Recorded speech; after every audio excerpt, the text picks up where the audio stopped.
When you said he was splitting your time on Path of Greece. Yeah, it's not really like that. Yeah. Nikki also said that. Okay. Yes. Okay. Yeah. Of course. He's a one, but he was used to it. It doesn't matter, but he's still coming to watch.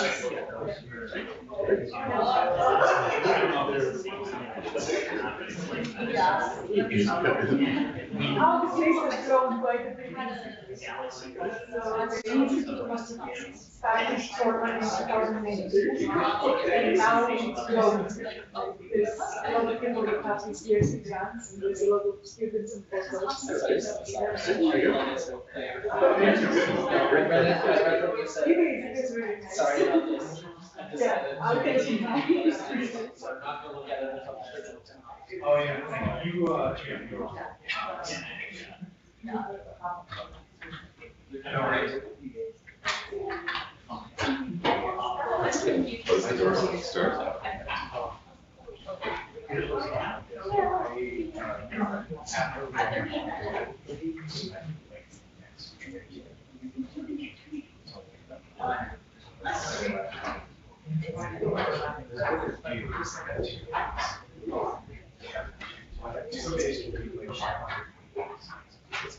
All right, welcome to the Space Telescope Johns Hopkins Spring Colloquium Series. So it's a pleasure to introduce our speaker today, Maria Charisi. Maria is an assistant professor at Washington State University. She is also an ERC group leader in Heraklion, Crete at the Institute for Astronomy there. So I did the geography. Those places are 6,000 miles apart. You can ask Maria about how she does that at ESTAS afterwards. But before that, Maria was a postdoctoral fellow at Caltech and at Vanderbilt. And before that, she did her PhD at Columbia University, where we shared an office and also many conversations about black hole binaries and how to look for their signatures in far future surveys like LSST. Well, the future is now, and Maria is going to tell us about what's going on in that era of multi-messenger and time domain astronomy today. So let's have a round of applause for Maria. Well, thank you, Dan, for the introduction. As Dan said, I'm going to talk about supermassive black hole binaries and how we can detect them using both electromagnetic waves and gravitational waves. And of course, as you know, in the last 10 years, since the first direct detection of gravitational waves from two merging black holes, astronomy is undergoing a revolution, which in my mind can be only compared to when Galileo pointed his telescope to the sky and started to systematically observe the planets and other celestial objects. So initially, we could see only a very small part of the electromagnetic spectrum, but in the intervening centuries, as we developed the technology, we managed to cover the entire electromagnetic spectrum from the most energetic phenomena in gamma rays down to the lowest energy photons in radio waves. And we have uncovered a much more rich and complex picture of the universe. And in my mind, gravitational waves will similarly revolutionize our understanding of the universe. But before I get to this, I want to spend just half a minute to make sure we are all on the same page. I'm sure you know what gravitational waves are. But they are perturbations in space-time. They're predictions of general relativity, and they are produced when masses are accelerated. They propagate at the speed of light, and they deform space-time, so they squeeze and stretch space-time. but they are very weak. So I'm moving my hands here, I'm producing gravitational waves, but you shouldn't expect to see me or anything being deformed. And the reason, so because they are weak, if we want to have any chance of detecting these systems, we want very extreme objects, like compact objects, neutron stars, or black holes in binaries that are accelerated and they're close to merger. And as a system evolves and emits gravitational waves, its orbit will be accelerated, and the frequency of the event will go up to a maximum frequency, which is roughly when, if we have two black holes, when the two event horizons touch. And we can calculate that this maximum frequency depends on the total mass of the system, and it's inversely proportional to the total mass. So when we have low mass systems, we have high frequency gravitational waves. When we have high mass systems, we have low frequency gravitational waves. And in fact, in the universe, we know that at least if we look at black holes, we have black hole masses that span several orders of magnitude. So we expect to have gravitational waves that span several orders of magnitude in frequency. And I will argue that unlike the electromagnetic spectrum, that it took us centuries to open up the different windows. Here we are just a decade in, and we have already opened a couple of these windows. So we are at the accelerated discovery pace. So let's take a look at the gravitational wave spectrum and the sources that we can cover. So what I'm showing here is a gravitational wave strain.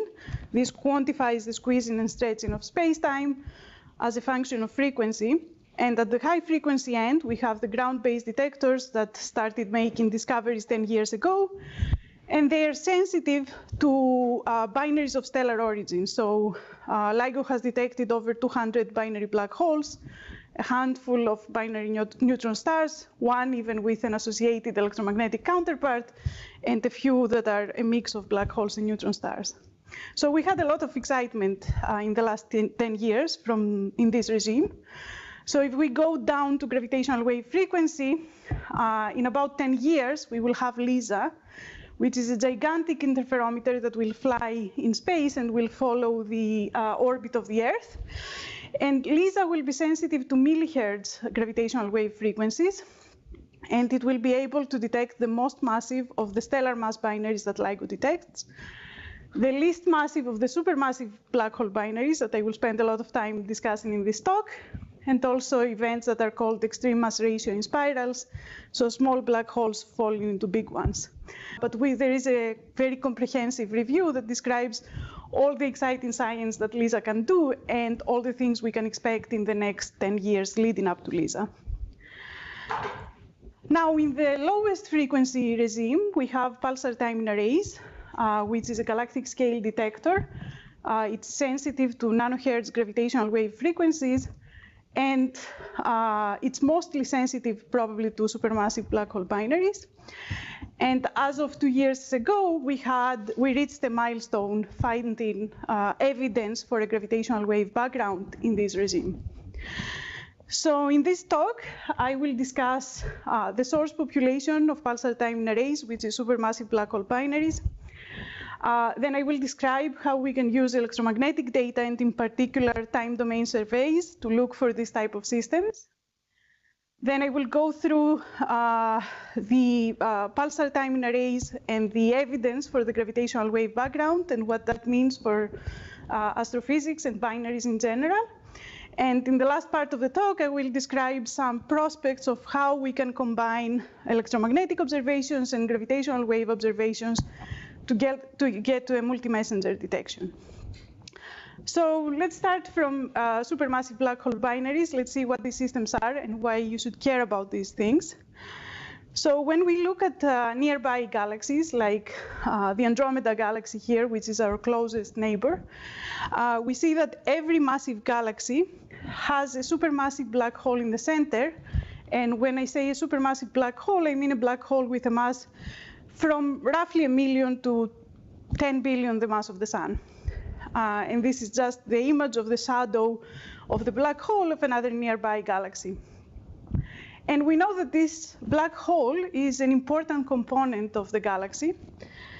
We also know that in the history of the universe, galaxies merge. And this is how galaxies are built up. So since every massive galaxy has a supermassive black hole, the merger will create a post-merger galaxy that has two black holes that progressively lose energy and angular momentum, and they end up orbiting each other. So when I talk about binaries, I refer to the states that they are gravitationally bound to each other, and that roughly happens at the parsec regime. So since galaxies merge often, we expect that these systems would also form quite often. The other important component for this talk is that galaxies typically have quite a bit of gas. And when they merge, the gas will end up at the center of the post-merger galaxy. It can accrete to the black holes and produce bright electromagnetic signatures that can allow us to detect these systems. So one thing to notice up here is that the merger takes several billions of years. So for our human timescales, this is a very slow process, so we shouldn't expect to see significant evolution. But as with everything in astronomy, we have a lot of systems and a lot of galaxies that are merging, so we can capture them at the different stages of their evolution, and we can piece together how these systems evolve over time. Now we know the basic steps of how the black holes evolve in a post-merger galaxy. So initially, the two black holes fall towards the center of the common gravitational potential through dynamical friction.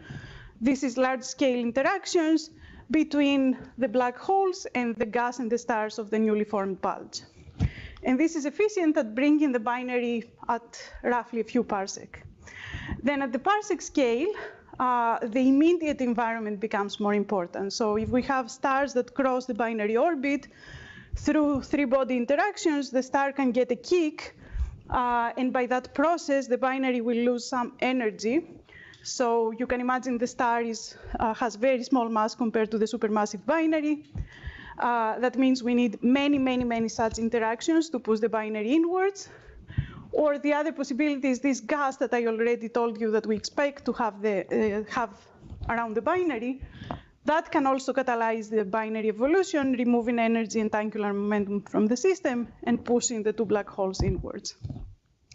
So when they get to small separations, then gravitational waves become the main mechanism that drive the binary evolution until the final merger of the two black holes. Now, of these three stages, the intermediate one has remained the most uncertain. There is a long-standing problem called the final parsec problem, which now we think that nature knows how to solve. We don't know exactly which mechanism is the dominant. But the reason we have a lot of uncertainty in this stage is because we don't have that many observations. Actually, we don't have any observations of binaries in the sub-parsec regime. So now that I convinced you that these systems are exciting and you should care about this, let's see how we go about detecting them, initially using electromagnetic waves. And I told you we have not detected them yet, so I will just tell you how difficult it is to find them.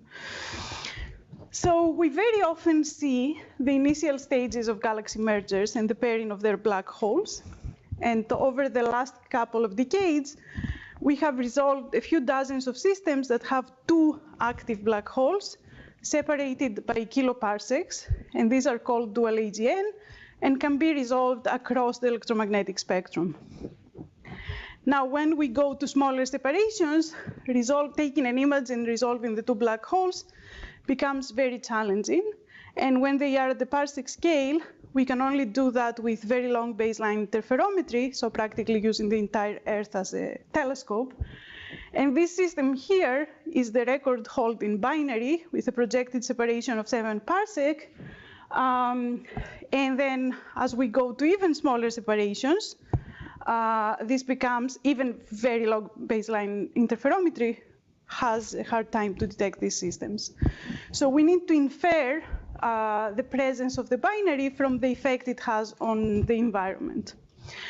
And one promising method on which I have spent quite a bit of time is to find quasars, the brightness of which changes periodically over time. So why quasars? We think that at least some of the quasars are activated by galaxy mergers. So we have the galaxy merger perturbing the gas distribution, bringing it to the center, and triggering an AGN. So it makes sense to look at this type of galaxies for two supermassive black holes. Why periodic variability? Again, I would say this is fairly intuitive, but this is also something we see over and over in hydrodynamical simulations. So when we put two black holes in a gaseous disk, the two black holes will act as a propeller, push the binary in the center outwards, so they create a cavity of low-dense material.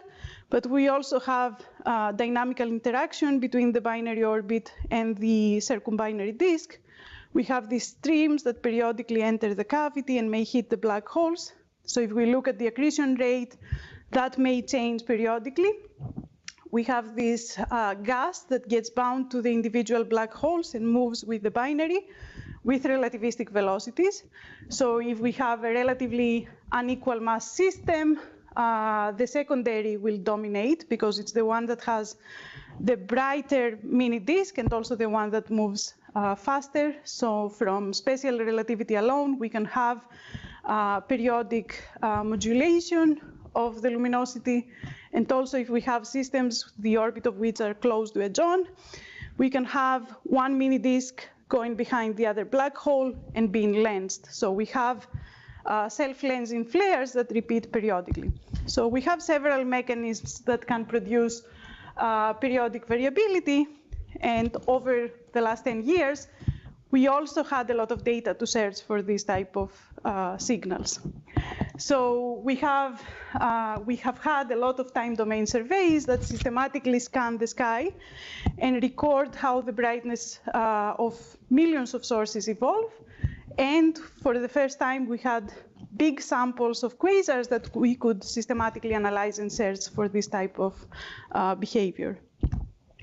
So indeed, we have done this search in several time domain surveys. My thesis was one of the first in 2016.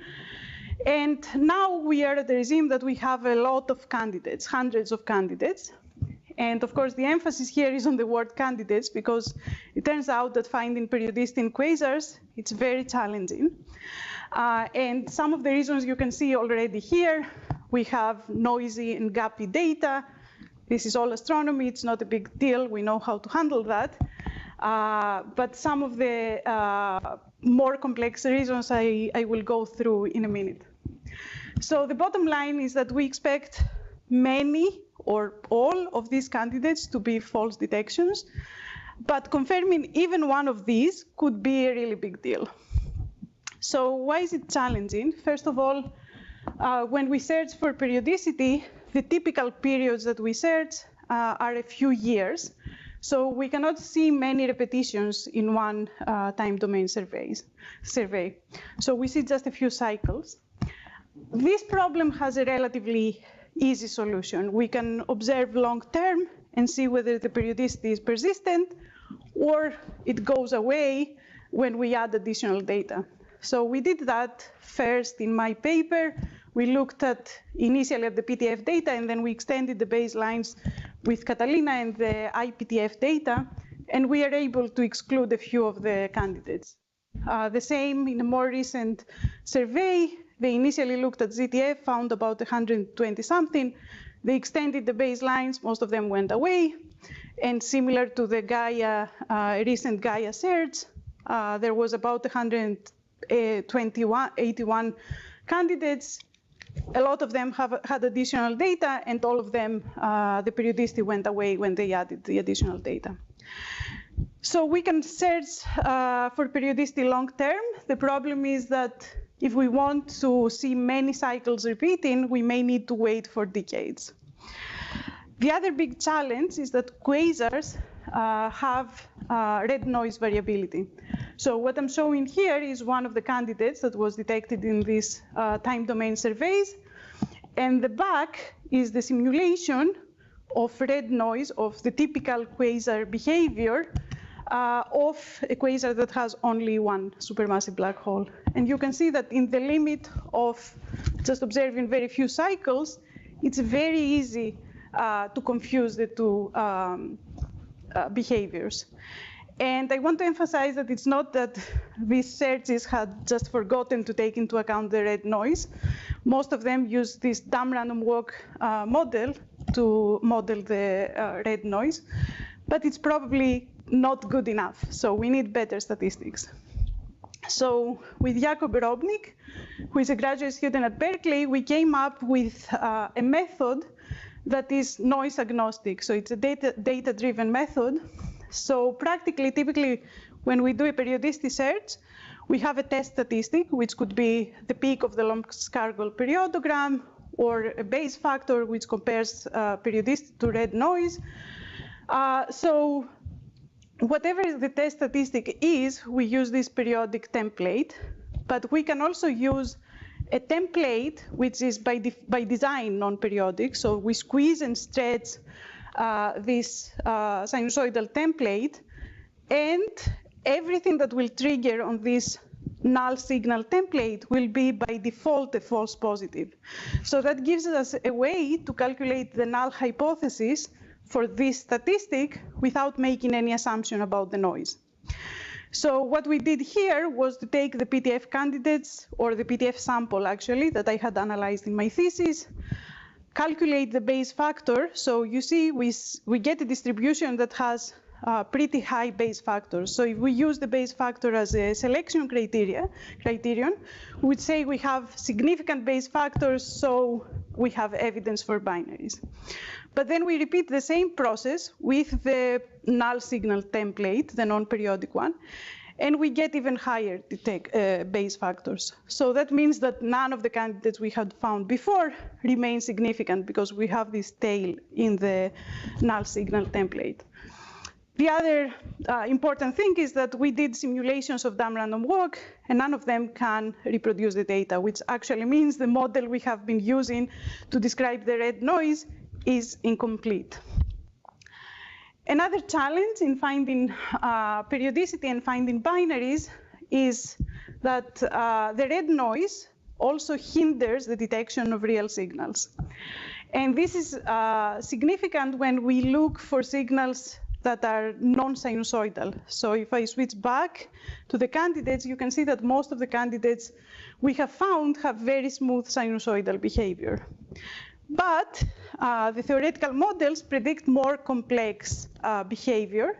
So we wanted to test, for example, if we have sawtooth periodicity, and we use one of the standard tools, which is the Lomskargol periodogram, on top of red noise, how many of these signals we can detect.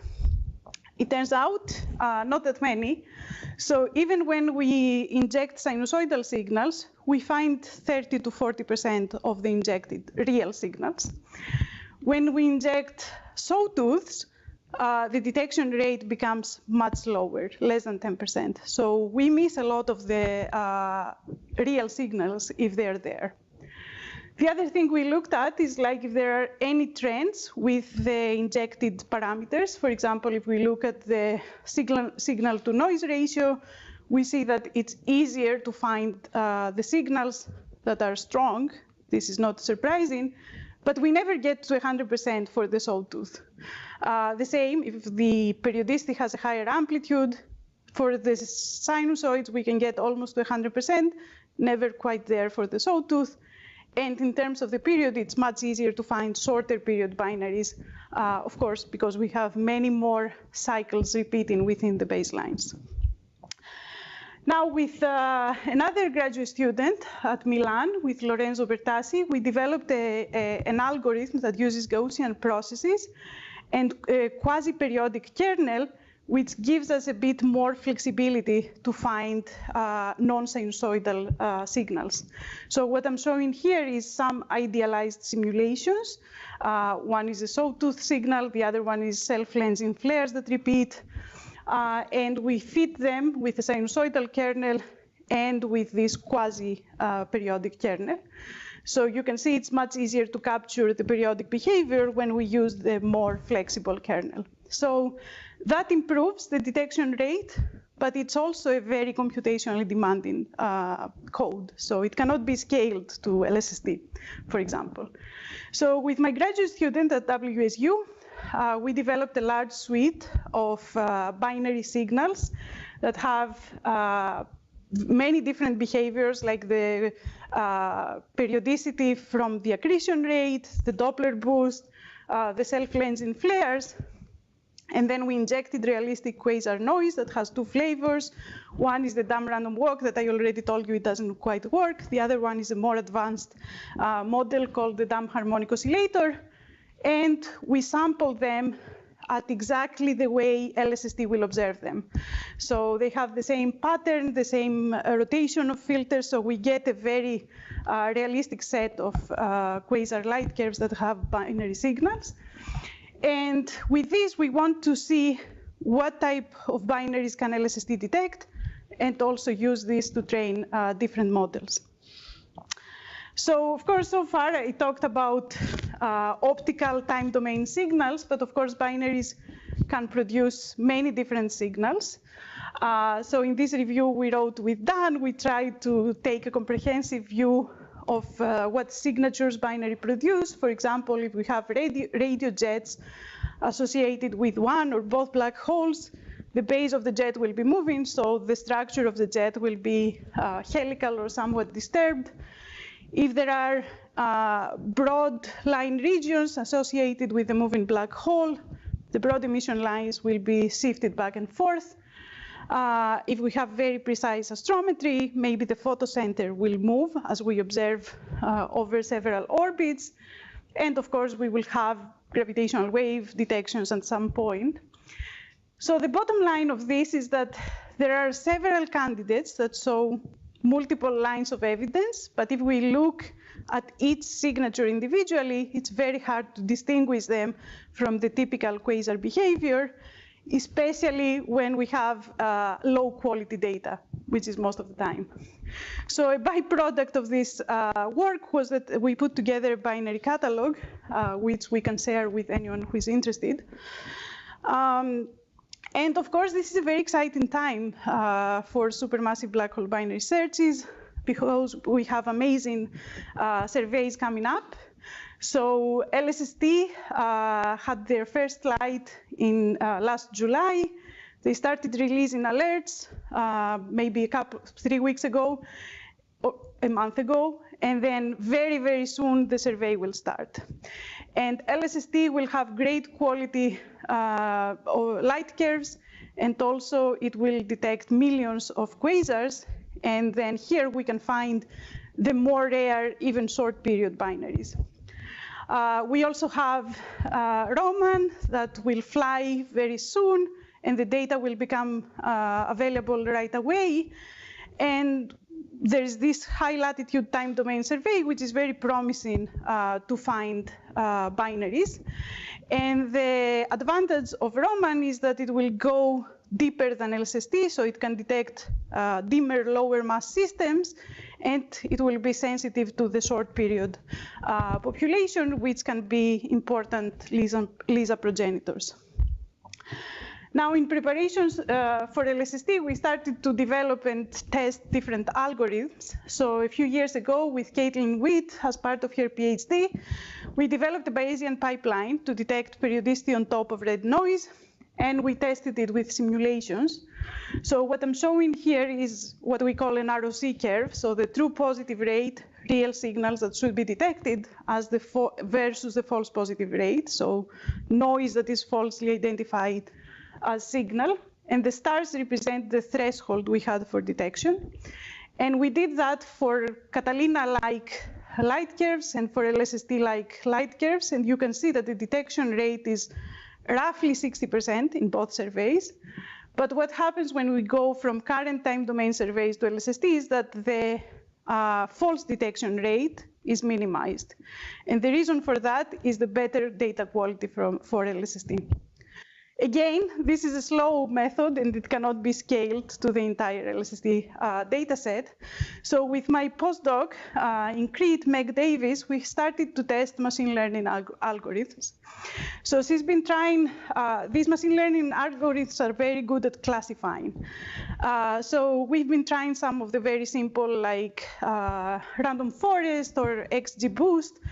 And we get to the performance that is similar to the more traditional methods, but we get there analyzing the data in 10 minutes. So this is a significant speed up. Meg is also leading with me and my graduate student in Davis the periodicity task force in LSST-AGN collaboration. And our first task is to compare different periodicity detection codes and see which one is the best one to apply to the first data release. So this is open to anyone who is a member of the LSST-AGN collaboration and has a code that wants to contribute. So here, this concludes the part for the electromagnetic detections or searches, and I can take a break to see if you have questions so far.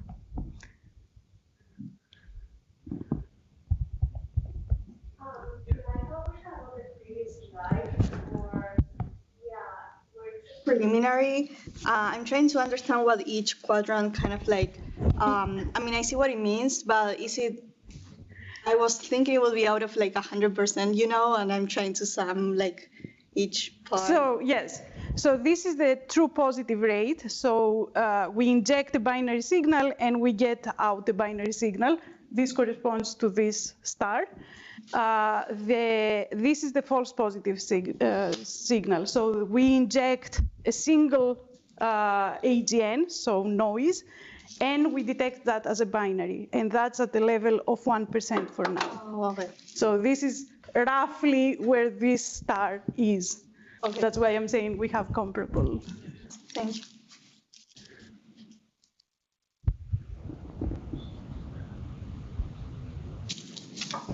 Okay, so for the next part of the talk, I will describe how we use pulsar timing arrays and what we learned from the recent evidence for the gravitational wave background.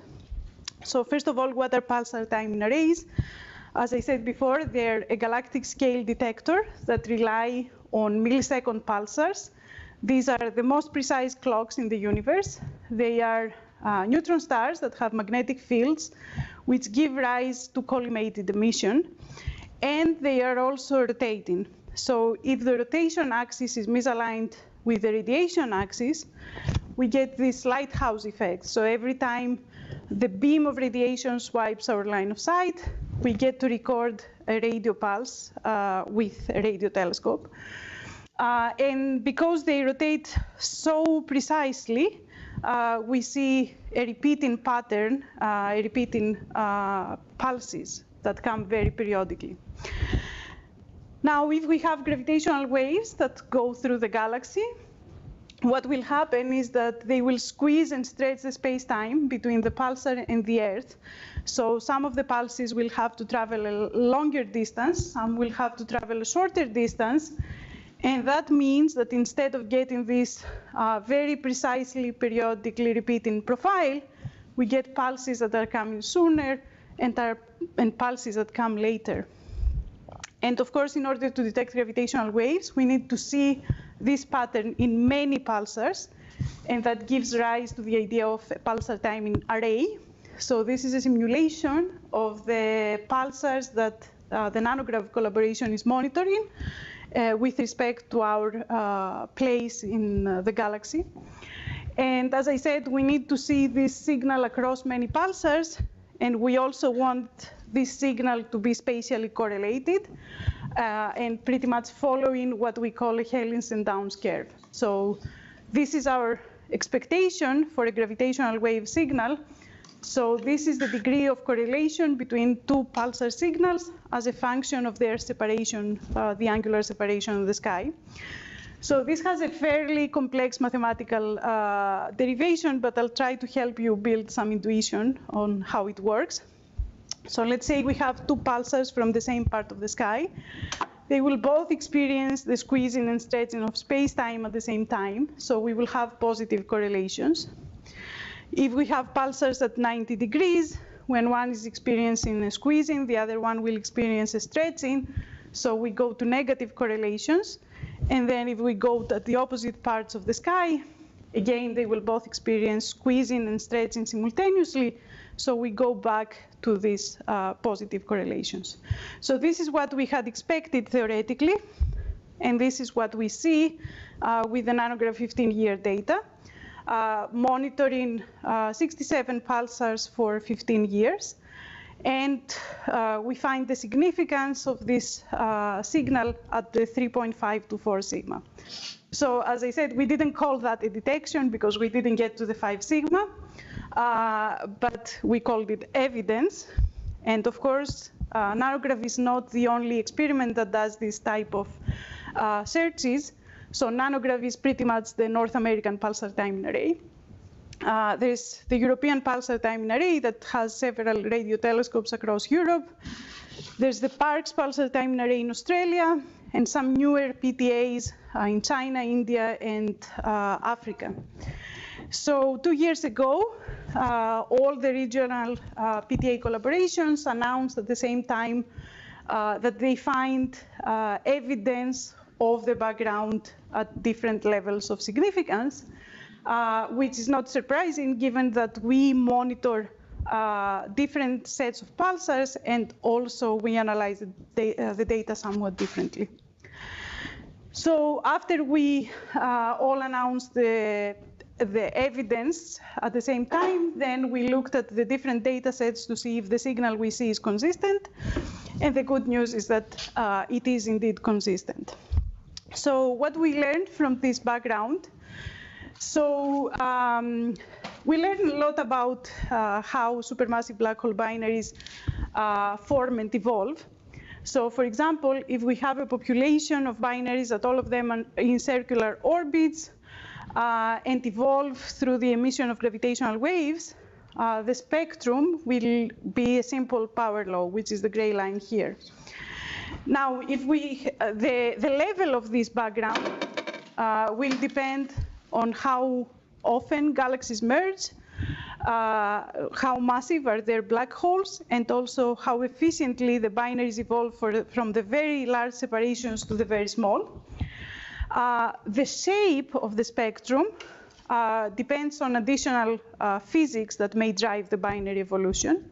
So for example, if we have additional mechanisms that can accelerate the binary evolution, like the stellar scatterings or the interactions with the circumbinary disk, since we have additional mechanisms, these systems will stay at the longest separations for a shorter time. So we expect to have a turnover of the spectrum. And if we have eccentricity, that can also have an impact on how this spectrum looks like. So this is what, again, theoretically we expected before the detection. This is how the detected background looks like. So before I tell you exactly what it means, I want to spend half a minute telling you how we model that. So we want to make models, population synthesis models for these supermassive black hole binaries. So we start with the galaxy merger rate. We populate the galaxies with black holes, since we know that there are correlations between the galaxy and the black hole mass. And then we evolve the binaries from the very large to the very small separations. And you can imagine that all of these steps have a lot of uncertainty. Then we need to create many populations at every part of the parameter space. So for fixed parts of the parameter space, we make these populations, we make the spectra, but then we want to interpolate at the entire parameter space. So for this, we use Gaussian processes, and eventually we want to fit our models to the data. So practically, we can write down a likelihood, explore it with MCMC, and the outcome is posterior distributions on the parameters of the binary population.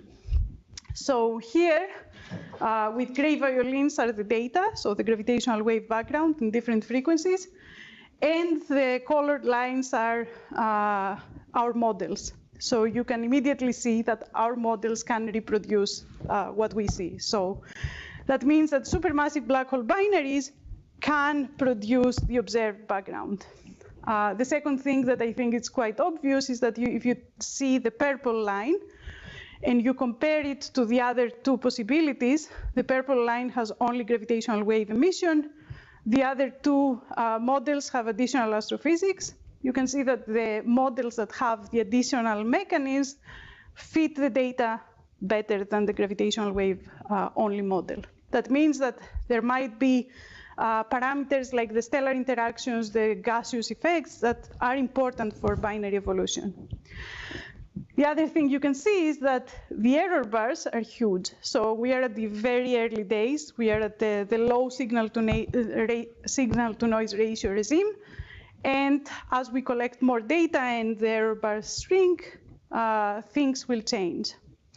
But if this comes from supermassive black hole binaries, this is the best evidence that binaries overcome the final parsec problem and will eventually merge, because when they get to the PTA regime, then gravitational waves will push them to the final coalescence.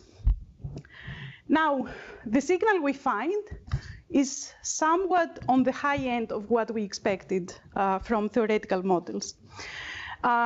It's not uncomfortably high, but it's at the high end. So that means that maybe galaxies merge more often, or the black holes in these galaxies are more massive than they expected, or because, as I said, we have very huge error bars, we are overestimating the background, and eventually it will come down. The other possibility is that binaries contribute only a fraction of the background.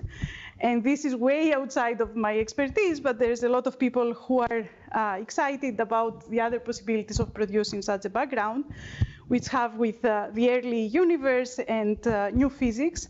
So there are people in the nanograph collaboration that are interested in that and are analyzing the data to find new physics. So far, none of the models can be ruled out. So we will keep looking into this as we constrain the background better and better. So again, I can stop here, take a small break to see if you have questions about the PTA detection. I understand it's a low signal regime, but you mentioned like putting together your background model, there's a lot of assumptions along the way. And I was wondering if you can kind of, for the biggest uncertainties in this area, do the reverse and like use the model you have to kind of say, well, this can't vary by more than an order of magnitude or something. Did you learn anything in that process, like fundamental about all of these different things that go into the mixing pot? So yeah, what I said probably here is what we learn. So if you look at the galaxy merger rate, we have some constraints from astrophysics. The possibilities are still very broad. But if we look at the posteriors, this pushes towards the high end of the merger rate. Similarly, it pushes towards the high end of the black hole galaxy, the bulge, mass of the bulge, mass of the black hole correlation. So this is what we learn. So I guess you say, if we go the other way, can we constrain the massive black hole? I think the uncertainties are still quite large. When you show the characteristic strain, amplitude, and spectral index, so the slope, it is clear there is some uncertainty. And with better uncertainty, we might get something that fits the 2/3 curve. But at the same time, the potential amplitudes and slopes for cosmological backgrounds also vary a lot. Mm-hmm. And some of them also have similar slopes to this one. So if we for sure know the slope we have is this, but how can we then confidently separate it being from cosmological versus astrophysical, when a cosmological one could create a similar background as well? Yeah, so I think the way forward to this may be if we detect a single supermassive black hole binary that is strong compared to the background. So when that happens, or if that happens, right? So we observe another 10 years and we don't see anything, then we can start tuning the contribution. I mean, there's also a lot of uncertainty on the astrophysical population. The other thing that will happen is the error bars will start to shrink. So maybe that will also help in constraining the different contributions. But I think it's hard. There's a lot of degeneracies between the two. Is it possible, just from the consumer point of view, not a science, is it possible to have a spacecraft outside the boundaries of a black hole and shoot an X-ray into the black hole and see an object passing through and seeing it disappear? For instance, assume the black hole is the intestines. Could you stand at a distance, a safe distance, and have an object travel through it and begin filming the object with an X-ray device and see where it disappears? From the consumer point of view, not the science point of view. So you're saying I shoot a photon beam down to the black hole. Right. If it crosses the event horizon, then it's gone. If it doesn't, it can be lensed from the black hole. Right. So the setup, it depends on your geometry and what is the instrument that you have at the other side that you're trying to detect. I can show you this image that I showed very early on, which is, let's say, the image of the shadow of the black hole in a nearby galaxy. So there's stuff around it. So there's radio emission. The black hole blocks some of it, but some of it will be lensed around, and we can detect some. Okay, that's it.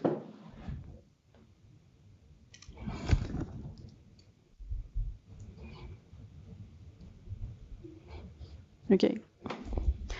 So for the last 5 minutes, I just want to discuss what are the prospects for combining the two different messengers. So as I said, we have already evidence for the background. The next probably major milestone is to find single sources that are strong and can be detectable on top of this background. There are models that predict that once we get to the 5 sigma detection, that single source detection should happen in a very short time scale, so a few years after the background is detected.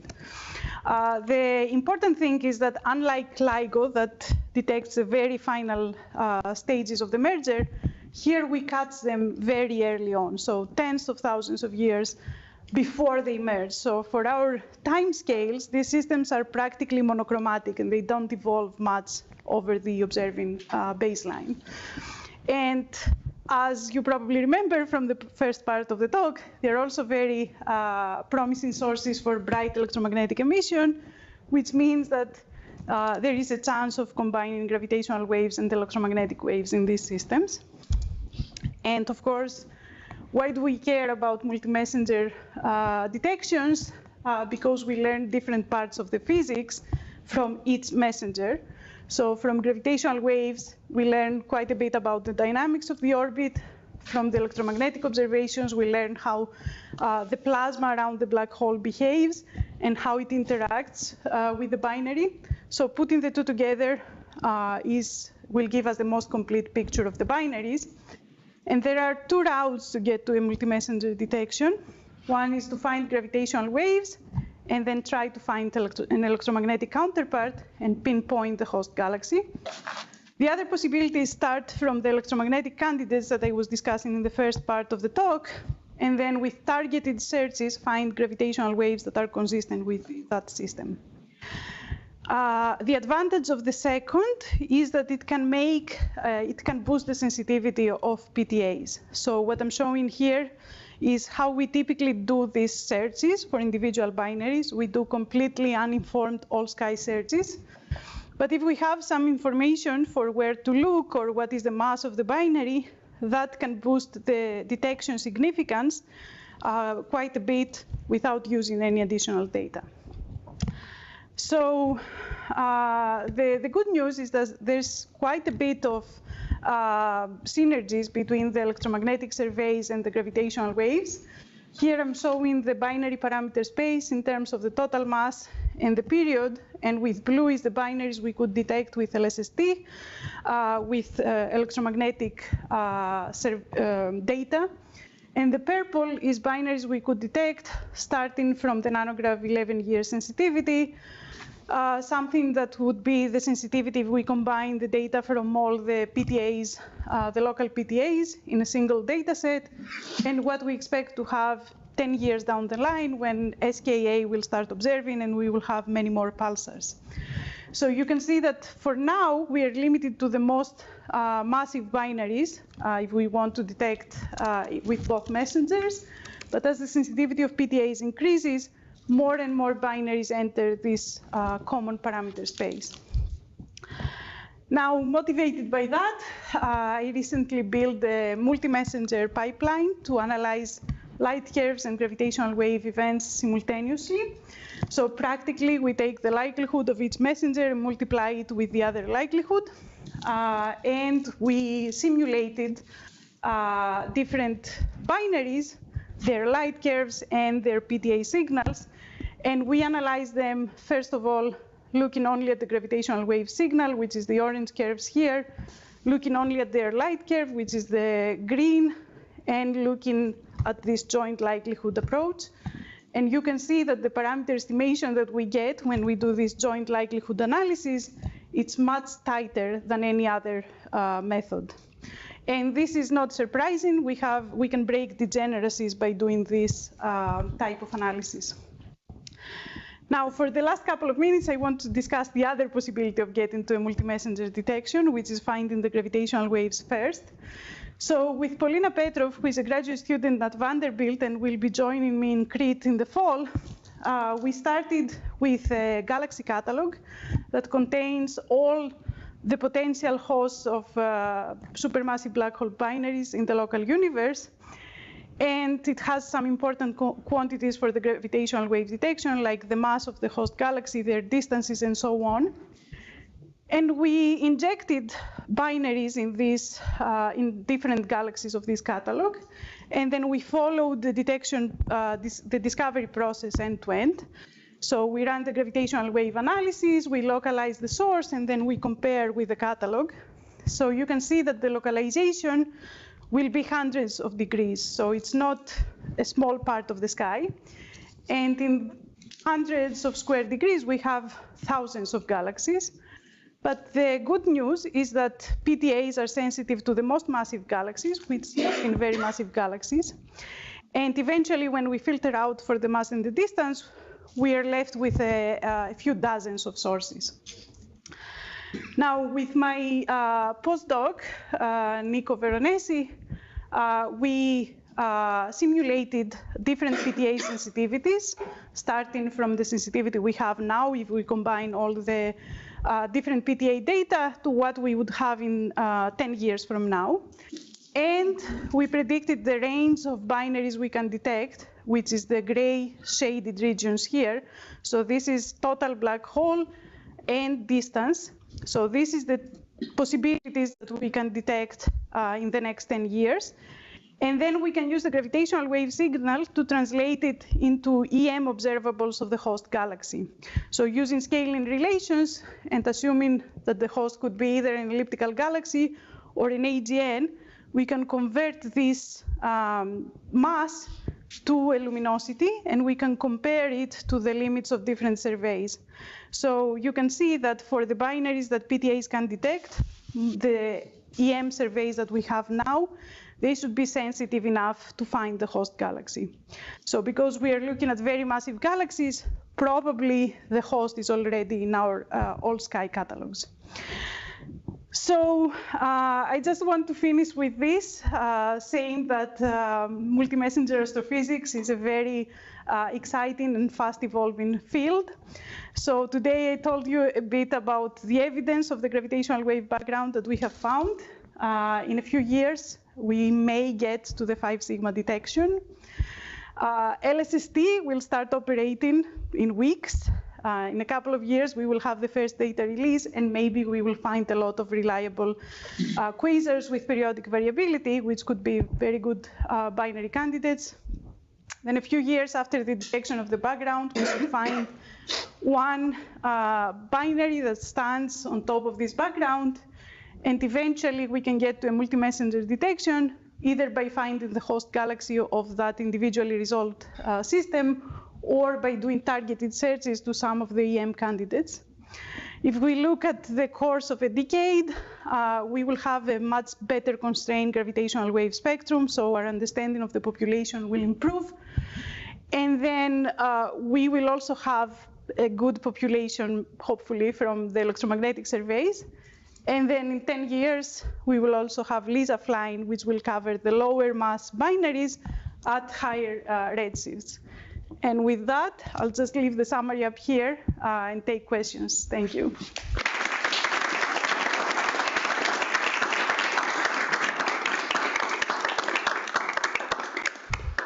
Thanks, Maria.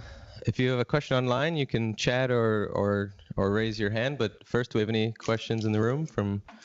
We have Julian.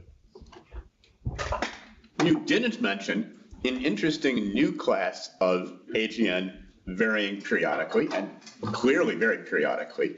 Namely, there are now, I think, 3 of these quasars found by the Owens Valley group, where there are multiple periods in the duration of the signal, but they go off for long periods of time and come back in phase coherence. What's your take on that? I think, especially the first one that came out, that has this, it seems that it comes back, the periodicity comes back with the same phase. So this is very encouraging. There are ideas on how you turn off the intermediate part. I think this is an exciting source. If we are doing a systematic search for periodicity, this is the type of sources that we cannot find because it's not persistent in periodicity. So I don't know what to tell you if it's a good candidate or a bad candidate. It is exciting that it repeats after so many years, that it goes away. But if you want to do a systematic search for that, I don't know how to do that.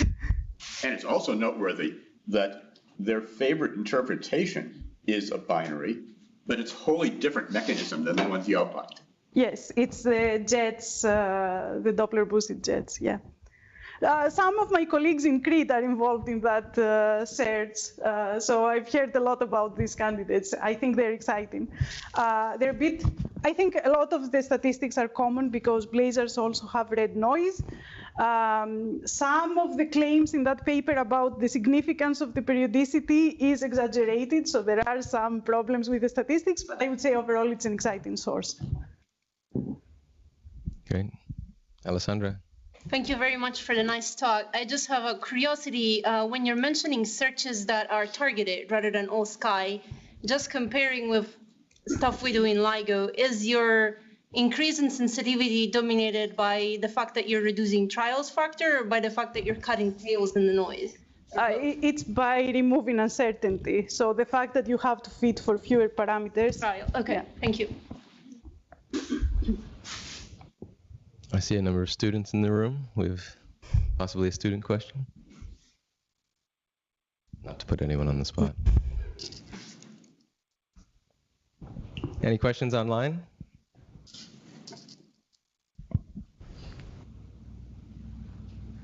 All right, going once, twice. All right, let me just say quickly, after this, there is S-Das beer in the cafe over here. Just a 10-second walk. But first, I want to thank Maria again for a great colloquium.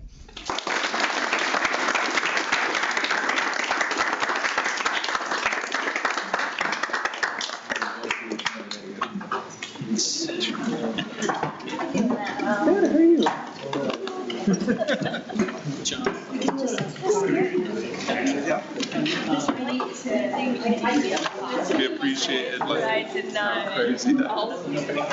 Yeah. I couldn't just say except you're walking back. Are you walking? Yeah. I'm trying to get there like 6:05. Yeah, it's faster than having come to me than try to do the commute from. Sit with us? It's still black holes. Yeah.